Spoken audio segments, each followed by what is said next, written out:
Saudações! Sejam bem-vindos a mais uma aula do estudo sistematizado da doutrina espírita da Casa Espírita Nosso Lar. Hoje estudaremos no tomo único o módulo 5 da prática mediúnica, roteiro 4, animismo. Vamos começar vendo o conceito de animismo. André Luiz, na obra Mecanismos da Mediunidade, assim conceitua o animismo: conjunto dos fenômenos psíquicos produzidos com a cooperação consciente ou inconsciente dos médiuns em ação. Veja aqui que André Luiz ele aponta que animismo são fenômenos psíquicos, ou seja, não tem relação com a mediunidade, em que o psiquismo do médium atua durante a comunicação mediúnica, interferindo nessa comunicação. No Livro dos Médiuns, capítulo 19, item 233, na segunda pergunta, temos que Kardec perguntou: as comunicações escritas ou verbais também podem emanar do próprio espírito encarnado no médium? E a resposta da espiritualidade foi: a alma do médium pode comunicar-se como a de qualquer outro, se goza de certo grau de liberdade, recobra suas qualidades de espírito.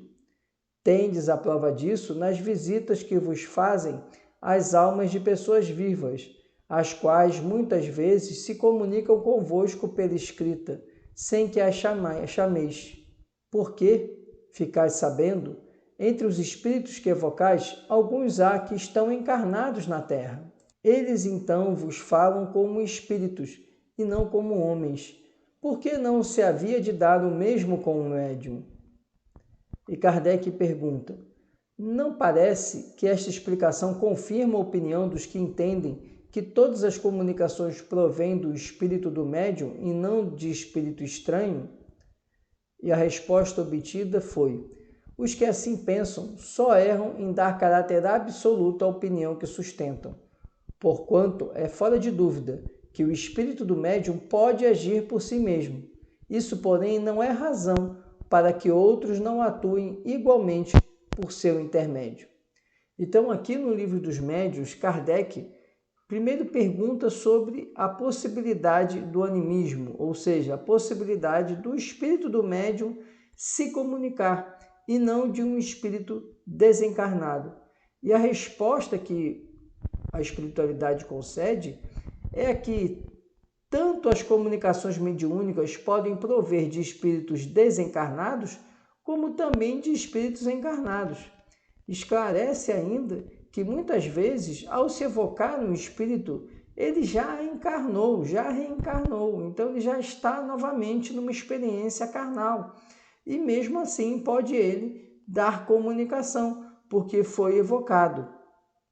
Do mesmo modo, o espírito do médium pode entrar na comunicação e ali temos um relato, uma expressão que não vem de um espírito ou outro, e sim do espírito do próprio médium. E depois Kardec pergunta: mas isso não faz confirmar aquilo que os críticos da doutrina espírita falam, que ali a comunicação sempre é do espírito do médium? E a resposta que foi dada foi que a palavra sempre, ou seja, tudo aquilo que é absoluto, corre o risco de cair em equívoco. E essa é uma das situações em que há equívoco, porque pode acontecer do espírito do médium se comunicar, ou seja, se manifestar ali naquela comunicação. Mas isso também não exclui a possibilidade de outros espíritos se comunicarem. No Livro dos Médiuns, capítulo 19, item 223, na quarta pergunta, Kardec questiona: desde que o espírito do médium há podido, em existências anteriores, adquirir conhecimentos que esqueceu debaixo do envoltório corporal, mas de que se lembra como espírito, não poderá ele aurir nas profundezas do seu próprio eu as ideias que parecem fora do alcance da sua instrução? E a resposta obtida é que isso acontece frequentemente no estado de crise sonambúlica ou estática. Porém, ainda uma vez repito, há circunstâncias que não permitem dúvida. Estuda longamente e medita. Então aqui Kardec questiona, mas será que nessa comunicação, o que está provindo do próprio Espírito, o Espírito não está trazendo algo que está muito distante do seu conhecimento, algo que faz parte do Espírito, mas que o encarnado, o Espírito enquanto encarnado não consegue acessar, porque são conhecimentos, informações de vidas passadas? E a resposta é que isso pode acontecer, principalmente nos estados em que o médium entra em crise de consciência, ou seja, ele está ou em sonambulismo ou em êxtase. Seja num, no outro caso, isso pode acontecer do próprio espírito do médium acessar informações que não são factíveis de ele acessar, pelo fato de ele estar encarnado. Mas que cabe a nós, através do estudo, através da reflexão, avaliar qual é o teor dessa comunicação e da onde ela provém. Se do próprio espírito do médium, se informações que o espírito do médium traz de outras encarnações, ou se essa comunicação é de um espírito desencarnado, se valendo do aparelho mediúnico. No Livro dos Médiuns, capítulo 19, item 223, na sexta pergunta, Kardec traz a seguinte questão: o espírito que se comunica por um médium transmite diretamente seu pensamento ou este tem por intermediário o espírito encarnado no médium? E a resposta é que o espírito do médium é o intérprete, porque está ligado ao corpo que serve para falar e por ser necessário uma cadeia entre vós e os espíritos que se comunicam, como é preciso um fio elétrico para comunicar a grande distância uma notícia e na extremidade do fio uma pessoa inteligente que a receba e o transmita. Aqui nessa resposta que os espíritos dão a Kardec, fica claro o que já foi estudado em unidades anteriores por nós. Na comunicação mediúnica nós temos o médium e temos o espírito desencarnado. Quando há a ligação fluídica entre o médium e o espírito desencarnado, nós temos ali a mente, o corpo mental daquele espírito, enviando através do seu perispírito e através da ligação fluídica entre desencarnado e médium, enviando ali uma informação, um pensamento. O que acontece é que esse pensamento chega até o perispírito do médium pela ligação fluídica e no perispírito do médium isso passa também pelo corpo mental do médium e pelo espírito do médium para chegar a acessar o corpo físico que vai transmitir. Então, inevitavelmente, como explicam os espíritos, isso passa pelo espírito do médium, o que não significa que haverá interferências. A passagem dessa informação que vem do desencarnado para o médium, de modo que o médium será o veículo de transmissão, não significa que o médium deturpará essa informação. Isso só vai acontecer exatamente quando o médium entrar em estado, ou seja, favorecer o animismo. E aí ele vai interferir e ele mesmo vai consignar informações, pensamentos, obstruindo ou deturpando o pensamento originário do espírito. No Livro dos Médiuns, mais uma vez, capítulo 19, item 223, na sétima pergunta, Kardec traz o seguinte: o espírito encarnado do médium exerce alguma influência sobre as comunicações que deva transmitir provinda de outros espíritos? E a resposta é bem clara: exerce, porquanto, se estes não lhe são simpáticos, pode ele alterar-lhes as respostas e assimilá-las às suas próprias ideias e a seus pendores. Não influencia, porém, os próprios espíritos, autores das respostas. Constitui-se apenas em mau intérprete. Então, como eu estava explicando, no momento em que o espírito desencarnado transmite ali o seu pensamento para o médium o médium, como isso passa pelo médium, pelo espírito do médium, pode alterar o conteúdo. Isso significa apenas que o médium está sendo um mau instrumento dessa comunicação, já que ele está deturpando a comunicação. E aí temos o fenômeno anímico.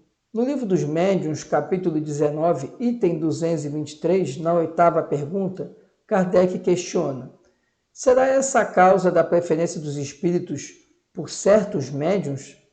E a resposta é: não há outra. Os espíritos procuram o intérprete que mais simpatize com eles e que lhes exprima com mais exatidão os pensamentos. Não havendo entre eles simpatia, o espírito do médium é um antagonista que oferece certa resistência e se torna um intérprete de má qualidade e muitas vezes infiel. É o que se dá entre vós quando a opinião de um sábio é transmitida por intermédio de um estonteado ou de uma pessoa de má fé. Kardec então questiona: é por isso que alguns espíritos, eles preferentemente se comunicam através de determinados médiuns e não de outros? E a explicação da espiritualidade é de que é exatamente isso. Aquele médium que deturpa, que favorece o processo anímico em detrimento, em prejuízo da comunicação mediúnica, ele já não vai ser utilizado, não vai ser assistido pelo desencarnado, porque esse médium ele está deturpando, alterando, interferindo no teor, na essência, na informação da comunicação. Quando isso acontece, o espírito simplesmente deixa de se comunicar através desse médium. Da mesma forma que ele faz analogia, que enquanto encarnados, se você se depara com alguém que está distorcendo a sua ideia, o seu pensamento, você não vai mais compartilhar o seu pensamento com essa pessoa, porque ela está distorcendo o que você está falando. O desencarnado da mesma forma. Se ele se depara com um médium que está distorcendo o que ele está falando, ele não vai mais franquear comunicações, não vai mais utilizar esse médium como instrumento de comunicação mediúnica. No capítulo 19, item 223, na 10ª pergunta, Kardec formula o seguinte questionamento. Dessas explicações resulta, ao que parece, que o espírito do médium nunca é completamente passivo. E a resposta é que é passivo, quando não mistura suas próprias ideias com as do espírito que se comunica, mas nunca é inteiramente nulo. Seu concurso é sempre indispensável, como o de um intermediário, embora se trate dos que chamais médiuns mecânicos. E aí, Kardec ele traz aqui o questionamento de que o médium ele não é completamente passivo, e a resposta é de que ele é passivo na medida em que ele não interfere na comunicação. É isso que a resposta quer dizer.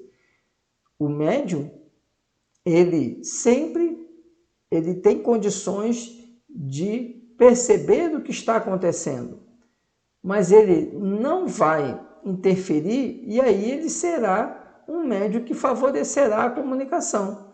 Quando ele interfere na comunicação, ele deixa de sair ele sai dessa posição de nulidade, ou seja, de quem não provoca nenhum efeito na comunicação, nenhuma interferência na comunicação, e passa a interferir. E no final, o que a espiritualidade explica é o seguinte, que nos médiuns mecânicos, ou seja, aqueles que possibilitam os efeitos físicos, normalmente eles são passivos, eles não têm essa interferência, porque eles são muito mais doadores de fluidos, o que não é o mesmo nos médiuns de efeitos inteligentes. Nos médiuns de efeitos inteligentes não há essa nulidade, há essa nulidade, mas não há essa passividade, porque toda a comunicação vai passar pelo corpo mental do médium e pelo espírito do médium. Vamos agora entender o mecanismo básico do animismo.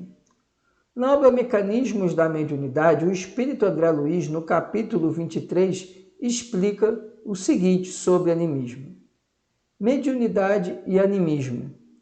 Temos aqui muitas ocorrências que podem repontar nos fenômenos mediúnicos de efeitos físicos ou de efeitos intelectuais, com a própria inteligência encarnada comandando manifestações ou delas participando com diligência, numa demonstração de que o corpo espiritual pode efetivamente desdobrar-se e atuar com os seus recursos e implementos característicos, como consciência pensante e organizadora, fora do carro físico.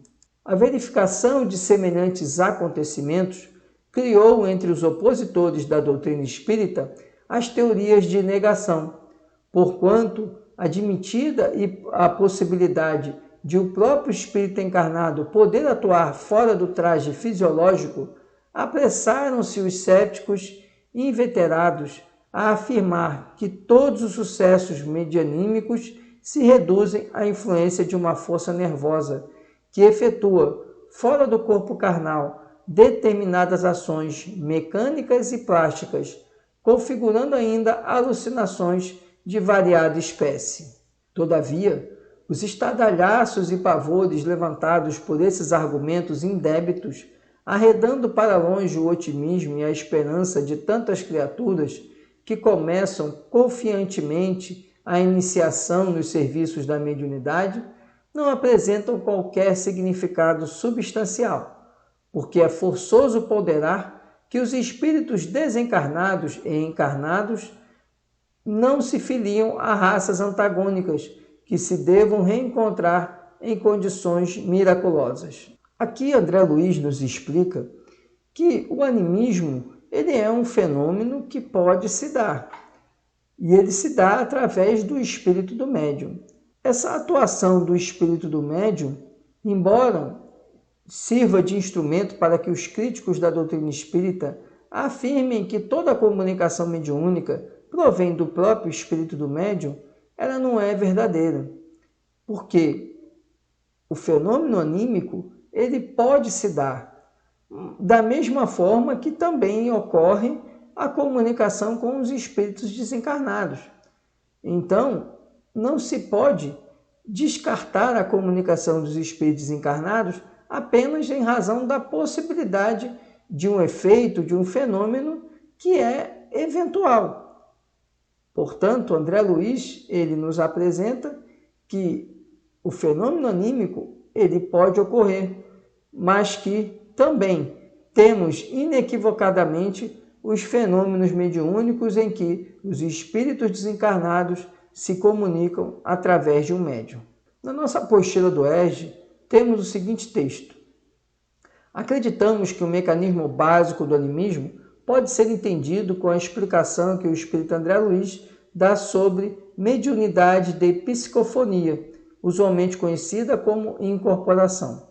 O relato que se segue traz elucidações sobre a psicofonia e a influência anímica da média Otávia, de Dionísio, espírito desencarnado, recolhido numa das organizações socorristas do plano espiritual.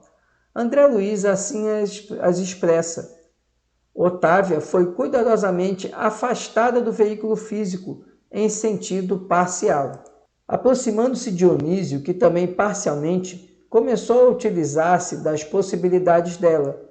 Otávia mantinha-se reduzida à distância, mas com poderes para retomar o corpo a qualquer momento no impulso próprio, guardando relativa consciência do que estava ocorrendo, enquanto que Dionísio conseguia falar de si mesmo, mobilizando, no entanto, potências que lhe não pertenciam e que deveria usar cuidadosamente sob o controle direto da proprietária legítima e com a vigilância afetuosa de amigos e benfeitores que lhe fiscalizavam a expressão com o olhar, de modo a mantê-lo em boa posição de equilíbrio emotivo. Reconheci que o processo de incorporação comum era mais ou menos idêntico ao de enxertia da árvore frutífera. A planta estranha revela suas características e oferece seus frutos particulares, mas a árvore enxertada não perde sua personalidade e prossegue operando em sua vitalidade própria. Ali também Dionísio era um elemento que aderia às faculdades de Otávia, utilizando-as na produção de valores espirituais que lhe eram característicos. mas naturalmente subordinado a médium, sem cujo crescimento mental, fortaleza e receptividade não poderia o comunicante revelar os caracteres de si mesmo perante os assistentes. Por isso mesmo, logicamente não era possível isolar por completo a influenciação de Otávia, vigilante. A casa física era seu templo, que urgia defender contra qualquer expressão desequilibrante, e nenhum de nós, os desencarnados presentes, tinha o direito de exigir-lhe maior afastamento, porquanto lhe competia guardar as suas potências fisiológicas e preservá-las contra o mal, perto de nós outros ou à distância de nossa assistência afetiva. Relata então André Luiz esse processo em que o espírito Dionísio utiliza o aparelho fonador da médium Otávia. E esclarece André Luiz que Otávia ela é afastada, ou seja, o seu espírito é afastado do corpo físico, porém ela permanece ali na proximidade, ciente do que estava acontecendo. O espírito de Otávia estava ciente. O corpo de Otávia poderia até estar em estado sonambúlico ou de êxtase, mas o espírito estava ciente do que acontecia. E ele diz que tem que ser assim, até para respeitar o livre-arbítrio que cada espírito tem, inclusive o médium encarnado. E esclarece ainda que Dionísio então passa a utilizar ali o aparelho fonador daquele corpo físico para expressar ali os seus pensamentos, sem descortinar, sem afastar, sem impedir o conhecimento do espírito de Otávia sobre o que estava sendo comunicado.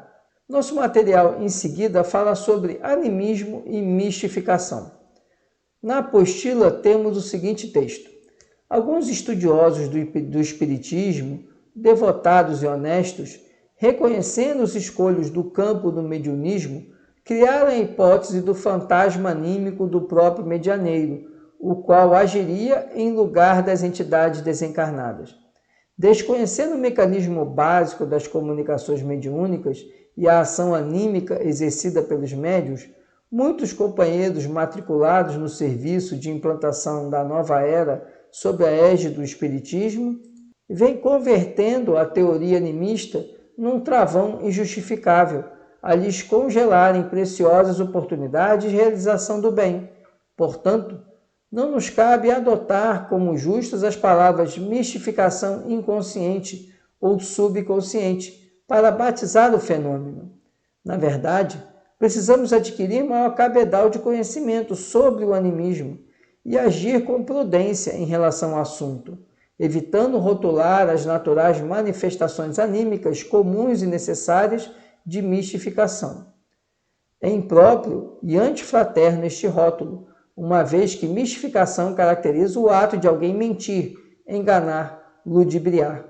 Então aqui Kardec, nesse trecho apresentado na nossa apostila, ele afasta o que alguns críticos da doutrina espírita queriam denominar o animismo como um processo de mistificação, porque Kardec esclarece que o animismo ele é fruto dessa presença do espírito encarnado do médium, que é um efeito, que é um fenômeno que vai acontecer, porque o médium, o espírito do médium não deixa de participar da comunicação mediúnica, embora ele não deva interferir. O animismo é quando ele interfere, é quando o espírito do médium interfere, mas o espírito do médium sempre vai participar da comunicação mediúnica.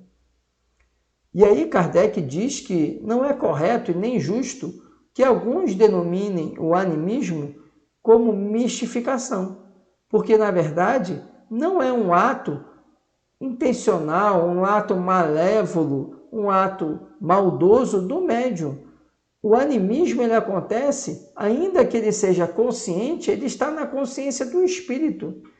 E ele vai gerar essa interferência, não porque o espírito queira deturpar, queira iludir, queira enganar as pessoas. Então, por isso que Kardec nos alerta que não é correto nem prudente denominar o animismo de mistificação, porque na mistificação nós temos a intenção de enganar, de ludibriar, o que não acontece no animismo. A propósito, o instrutor Calderaro, citado por André Luiz no livro No Mundo Maior, nos transmite oportunas elucidações. A tese animista é respeitável. Partiu de investigadores conscienciosos e sinceros e nasceu para coibir os prováveis abusos da imaginação.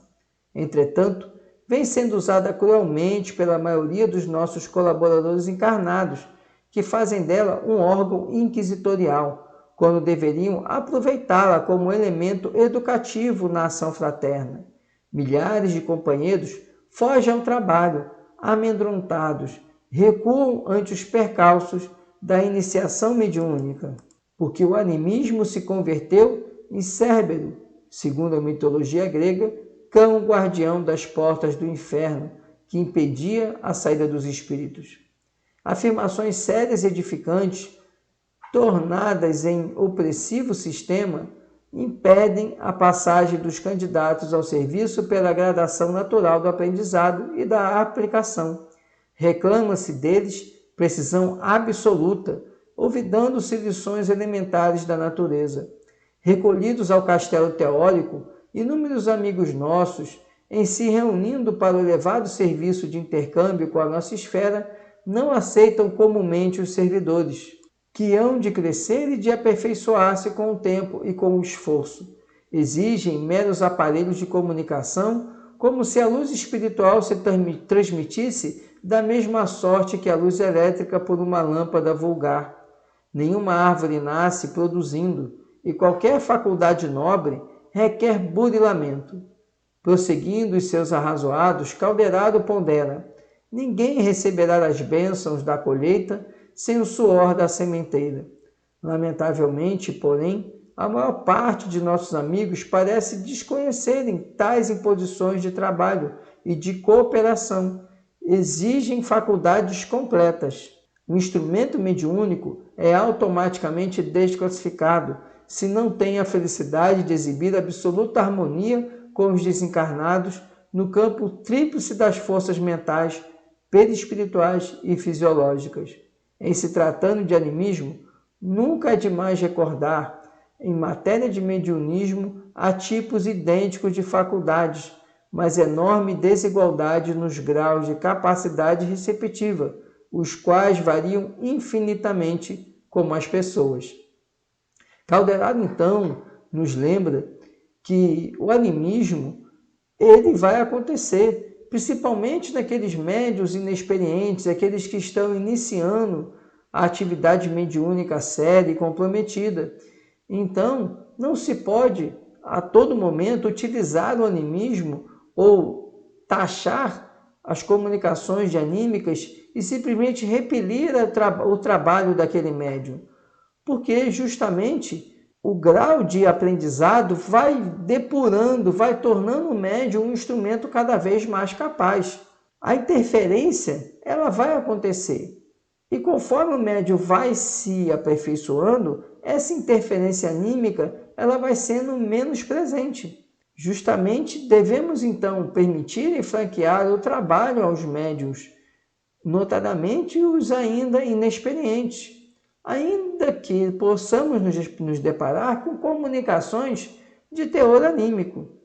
Cabe aos mais experientes da reunião mediúnica, aos trabalhadores que têm mais tempo de reunião, de conhecimento e de prática mediúnica, filtrar essas comunicações, orientar os médiuns para que eles possam se aperfeiçoar e não simplesmente descredenciar o médium e afastá-lo da atividade mediúnica. Essa que é a orientação que Calderaro nos apresenta. Segue nossa apostila com o estudo do fenômeno do animismo e a perturbação espiritual. Em Mecanismos da Mediunidade, André Luiz, no capítulo 23, ao falar sobre obsessão e animismo, ele explica: muitas vezes, conforme as circunstâncias, qual ocorre no fenômeno hipnótico isolado, pode cair a mente nos estados anômalos de sentido inferior, dominada por forças retrógradas que a imobilizam temporariamente em atitudes estranhas ou indesejáveis. Nesse aspecto, surpreendemos multiformes processos de obsessão, nos quais inteligências desencarnadas de grande poder senhoriam vítimas inabilitadas à defensiva, detendo-as, por tempo indeterminado, em certos tipos de recordação, segundo as dívidas kármicas a que se acham presas. Frequentemente, pessoas encarnadas nessa modalidade de provocação regeneradora são encontráveis nas reuniões mediúnicas, mergulhadas nos mais complexos estados emotivos, quais se personificassem entidades outras, quando na realidade exprimem a si mesmas, a emergirem da subconsciência nos trajes mentais em que se externavam noutras épocas, sob o fascínio constante dos desencarnados que as subjugam. André Luiz aqui nos relata, então, o fenômeno da perturbação espiritual, que ocorre quando o encarnado, atravessando um processo obsessivo, ele é subjugado por espíritos obsessores. E aí, na reunião mediúnica, o obsessor, ao invés de se comunicar, ele subjuga o médium e faz com que emerja do médium, com que surja do médium lembranças, comportamentos de outras existências daquele médium. Então, estaremos diante de um fenômeno anímico resultante de uma perturbação espiritual, porque o surgimento ali daquela comunicação, daquela mensagem que provém do próprio espírito, mas de informações de existências passadas, emoções, sofrimentos que ele vivenciou em existências passadas, é resultado dessa perturbação espiritual. Na nossa apostila temos a seguinte explicação. Nesta situação, o animismo se manifesta descontrolado. O assunto está muito bem estudado no livro Nos Domínios da Mediunidade, de autoria do espírito André Luiz, no capítulo 22, Emersão do Passado. Diz respeito à história de uma senhora enferma que busca os serviços de auxílio espiritual numa instituição espírita. Em determinado momento, essa pessoa fala e age como se tivesse sob o efeito de transe mediúnico, veiculando a comunicação de um perseguidor espiritual. Entretanto, não é efetivamente espírito comunicante. Não existe também o menor vestígio de mistificação, consciente ou inconsciente.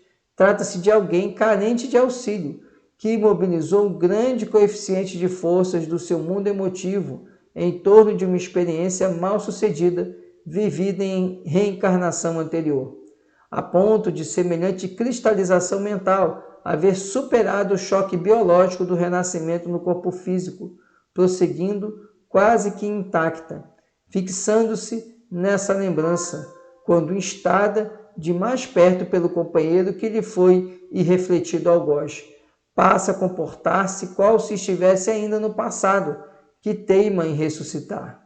É então que se dá a conhecer como personalidade diferente, a referir-se à vida anterior. Sem dúvida, em tais momentos, é alguém que volta do pretérito a comunicar-se com o presente, porque ao influxo das recordações penosas de que se vê assaltada, centraliza todos os seus recursos mnemônicos tão somente no ponto nefrálgico em que iniciou o pensamento. Para o psiquiatra comum, é apenas uma candidata à insulinoterapia ou ao eletrochoque. Entretanto, é uma enferma espiritual, uma consciência torturada, exigindo amparo moral e cultural para a renovação íntima, única base sólida que lhe assegurará o reajustamento definitivo. Então, aqui, André Luiz nos explica esse fenômeno da perturbação espiritual conjugado com o animismo, e que a perturbação espiritual é resultante de um processo obsessivo, em que o algoz faz com que o encarnado traga de sua memória de vidas passadas, que estão ali obliteradas pelo veículo carnal, traga ali essas memórias e reviva momentos dolorosos de existências passadas. Então, esse processo não é um processo anímico propriamente dito, porque ele não é resultante de um ato do espírito voluntário, ele é resultante de um ato de um espírito obsessor que, utilizando-se de técnicas, inclusive hipnóticas, faz com que esse espírito encarnado traga à memória presente situações dolorosas vivenciadas no passado. Esse então era o conteúdo que tínhamos para essa nossa aula. Muito obrigado pela atenção. Desejo a todos um bom estudo e até a nossa próxima aula.